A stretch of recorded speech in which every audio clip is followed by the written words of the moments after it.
जोधपुर के गांव में बिपिन अपने दोस्तों के साथ गिल्ली डंडा खेल रहा था। तभी उसका दोस्त वेंकट दौड़ता हुआ वहां पर आया और चिल्लाने लगा।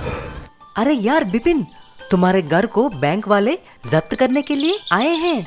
तुम्हारे पापा ने कुछ कर्जा लिया लेकिन उसको समय पर चुकाया नहीं, इसीलिए बैंक वाले कुछ गुंडों के साथ आकर घर का सारा सामान बाहर फेंक रहे हैं। जल्दी आओ, चलो चलो। अरे यार, ये तो मेरे पापा मुझे भी नहीं बोला। चलो चलो जल्दी चलो। जब बिपिन और वेंकट वहां पर पहुंचा, बैंक ऑफिसर सामान को बाहर फेंक दिया।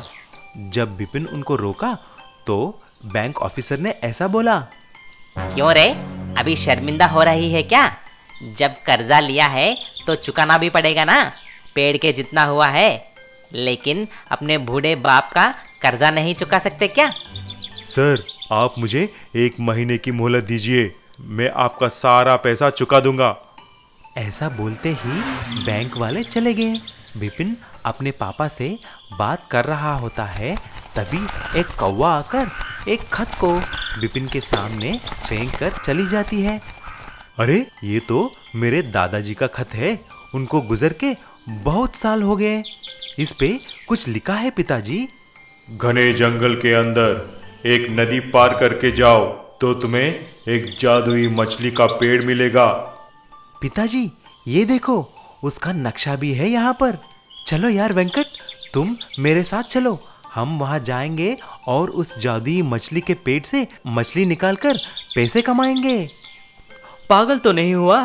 पेड़ में से मछली और ये खत में जो लिखा है, तुम उसे विश्वास कर रहे हो? क्या करूं यार वेंकट, मेरे पास अभी तरकीब कुछ नहीं है। चलो मेरे साथ। ऐसा दोनों दोस्त घने जंगल में चले जाते हैं। नदी पार करने के बाद उनको एक बड़ा विशाल सांप नजर आती है। तभी सांप ने पूछा, आप दोनों हट्टे कट्टे हो, बोलो आप में से कौन मेरा भोजन बनेगा? मैं अभी बुढ़ा हो चुका हूँ और मुझे बहुत भूख लगी है। तभी वेंकट ने बोला, अरे यार, मैं तेरे साथ आकर किधर फंस गया रे? तुरंत बिपिन ने बोला, साहब जी, मुझे बस एक जादुई मछली का पेड़ की तलाश है। एक बार वो मिल जाए, मैं आकर आपका भोजन बनूंगा। बस अभी के लिए हमको छोड़ दो। इंसान बहुत धोखेबाज होते हैं, मैं तुम्हारी बात कैसे मानूं? साहब जी, आप एक काम कीजिए, वेंकट को वह पेड़ दिखा दीजिए। मैं आपका भोजन अभी बन जाऊंगा, आप मुझे खा सकते हैं। सभी लोग मेरे बात सुनकर ही भाग जाते हैं, लेकिन एक तुम ही हो जो यहाँ पर है। लगता है तुम बड़े ईमानदार आदमी हो। वो देखो, जादुई मछली का पेड़। जितना भी मछली चाहिए लेके जाओ।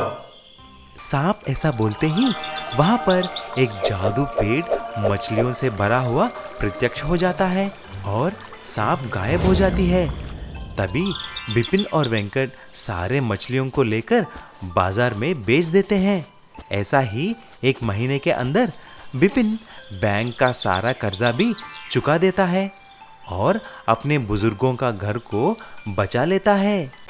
सफेद हाथी। यूडली नाम का एक सफेद रंग का हाथी जंगल में रहा करता था।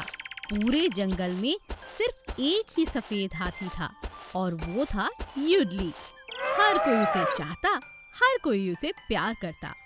यूडली को हमेशा पानी में नहाना बहुत पसंद था। देखने में ही यूडली बहुत प्यारा लगता था। वो सुबह शाम तालाब के पास जाकर नहाया करता था। एक दिन एक फोटोग्राफर जो जंगल की बहुत सारी तस्वीरें खींच रहा था, वो यूडली को नहाते हुए देख लेता है। वाह, कितना मजेदार पानी है, गर्मी से बच गए। आहा, मजा आ गया। अब कल सुबह फिर से आऊंगा नहाने। अब मैं चलता हूँ। यूडली को देखकर फोटोग्राफर बहुत खुश हो जाता है। वो यूडली की बहुत सारी तस्वीरें खींचने लगता है और फिर वो सोचता है, इतना खूबसूरत हाथी, इसकी तस्वीरें तो लाखों रुपए की बिकेंगी। और अगर मैं इसे ही यहाँ से ले जाऊँ तो आज तो मेरे पास बड़ी जीप भी है, ये हो सकता है। मुझे कोशिश करनी चाहिए। शिकारी चालाकी से सफेद हाथी यानी कि युडली को पकड़ लेता है और अपनी गाड़ी के पास ले जाने लगता है। युडली जोर जोर से शोर मचाता है। बचाओ, बचाओ, मैं नहीं जाना चाहता जंगल से। ये शिकारी मुझे अपने साथ ले जा रहा है। मम्मी, पापा, बचाओ। युडली की आवाज पूरे जंगल में गूंजने लगती है। अगर ये ऐसे ही चिल्लाता रहा तब तो मैं पकड़ा जाऊंगा। सबसे पहले इसके मुंह को बांध देता हूँ। शिकारी एक कपड़ा लेता है और युडली के मुंह पर बांधने लगता है। इसी बात का फायदा उठाकर युडली अपने तेज नाखून उस शिकारी के ऊपर डाल देता है, जिससे कि वो घायल हो जाता है। और मौका पाते ही युडली जोर जोर से भागने लगता है और जोर जोर से चिल्लाकर सबको बताने लगता है, बचाओ, बचाओ, मैंने शिकारी को घायल किया है। अरे अरे, वो मेरे पीछे होगा, कोई है, आज मुझे शिकारी शहर ले जा रहा था। अरे बचाओ, अरे बचाओ। चिल्लाते चिल्लाते युडली अपने घर तक पहुंच जाता है। शिकारी घायल था, अब वो युडली के पीछे नहीं भाग सकता था। वो अपनी गाड़ी लेकर शहर वापस लौट जाता है। घर पहुंचकर युडली सारी बात अपनी माँ को बताता है। तब उसकी माँ उससे कहती है, अरे वाह युडली, तूने तो कमाल कर दिया। आज तूने मेरा सिर फक्र से ऊंचा कर दिया। तूने अपनी जान खुद बचाई। ये बहुत बड़ी बात है बेटा। मुझे तुम पर नाज है। चल मेरा राजा बेटा, चल के खाना खा ले। तेरे लिए बहुत सारे केले लाए हैं तुम्हारे पापा। युडली खुश हो जाता है और मजे से केले खाने लगता है। आज वो अपने बड़े होने का प्रमाण जो दे पाया था। एक जंगल में बहुत सुंदर और सीधा साधा सा पेड़ था, एकदम हरा भरा पेड़, और उस पर बहुत अच्छे फल भी आते थे।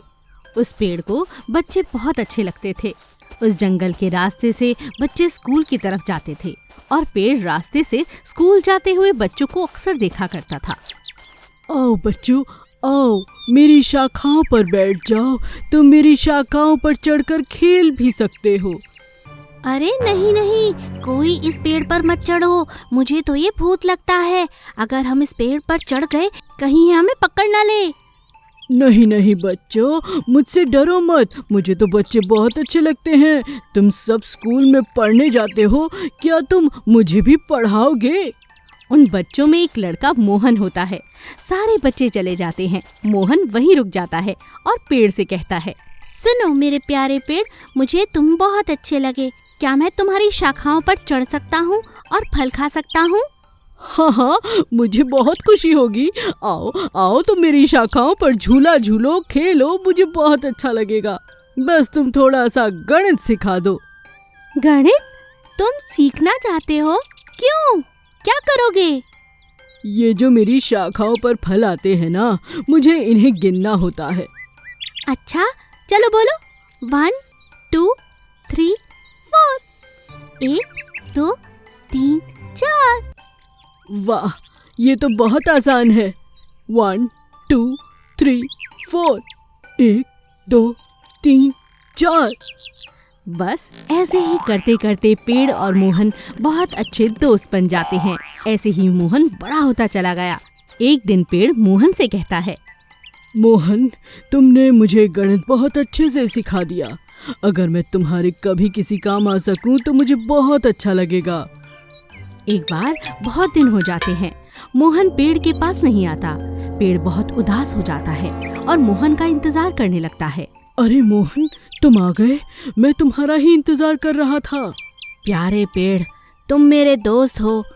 दोस्त हो ना? मैं तुम्हारे फल लेकर अपना व्यापार शुरू करना चाहता हूँ। हाँ हाँ मोहन, तुम मेरे दोस्त हो, तुम मेरे फल ले जाओ, अपना व्यापार शुरू करो। मोहन पेड़ के फल लेकर अपने फलों का व्यापार शुरू कर लेता है और बहुत अमीर हो जाता है। फिर एक दिन मोहन पेड़ से मिलने आता है। मेरे प्यारे पेड़, आज मैं तुम्हारी वजह से इतना अमीर हो गया हूँ। मैं यही चाहता हूँ कि तुम हमेशा खुश रहो। उसके बाद मोहन कई सालों तक पेड़ से मिलने नहीं आता। जब वो आता है तो देखता है कि पेड़ की शाखाएं किसी ने काट दी हैं। पेड़ की सिर्फ जड़ बची है। देखो मोहन, देखो इंसान कितना मतलबी है। जो लोग राह चलते मेरी तरफ कभी देखते भी नहीं थे, आज वो अपने मतलब के लिए मेरी शाखाएं काट कर ले चुके हैं। अब तो मेरे फल भी नहीं आते। मेरे प्यारे पेड़, तुम कल भी मेरे दोस्त थे और आज भी मेरे दोस्त हो। मैं यूं ही तुम्हें हमेशा मिलने आऊँगा। मुझे माफ़ कर दो।